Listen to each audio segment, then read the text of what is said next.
5 మాటల ఎమ్మెల్యే గెలిచినా ఇప్పటికీ సైకిల్ దొక్కుకుంటా తిరిగే గుమ్మడి నర్సయ్య సార్ కథతోని ఓ సినిమా వస్తుంది కదా. కన్నడ తోపు హీరో శివరాజ్ కుమార్ సారు గుమ్మడి నర్సన్న లెక్క యాక్టింగ్ చేయబోతుండు. షూటింగ్ ఎందాకొచ్చిందో ఎవరెవరు యాక్టింగ్ చేస్తురో కానీ ఇంకో బయోపిక్ పబ్లిక్ ముంగడికి రాబోతుందుల్లో. మరి అది ఎవరి కథ, ఎసుంటి సినిమా అరుసుకోవాలి కదా. చలో పాండ్రి మరి. ముచ్చట అర్థమయ్యే ఉంటది. అవు వనజీవి రామయ్య తాత కథే సినిమాగా రాబోతుంది. ఏషం కట్టింది సీనియర్ యాక్టర్ బ్రహ్మాజీ సారు. అచ్చం తాత లెక్కనే కాలు మలుచుకొని కూకొని మొలక ఎంత ముద్దుగా నాడుతున్నాడో. మొలకలను మనం కాపాడితే మనలను మొలకలు కాపాడతాయని అందరు మొలకలు నాటాలని ఎరక చెప్పుకుంటా కోటి కోటి మొలకలు నాటి ప్రకృతి ప్రేమికుడు అని పేరు వేయండు దరిపల్లి రామయ్య. వనజీవి సేవలు గుర్తించి 8 ఏళ్ల కిందట సెంట్రల్ పద్మశ్రీ అవార్డు ఇచ్చి సత్కరించిండ్రు.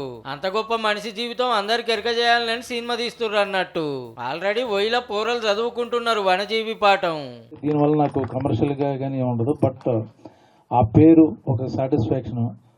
ఇప్పుడు ఆ క్యారెక్టర్ చదివిన తర్వాత, ఆ క్యారెక్టర్లో వచ్చిన తర్వాత ఇక్కడే ఉండి మొక్కలు నాటేస్తానేమో అని భయంగా ఉంది నాకు.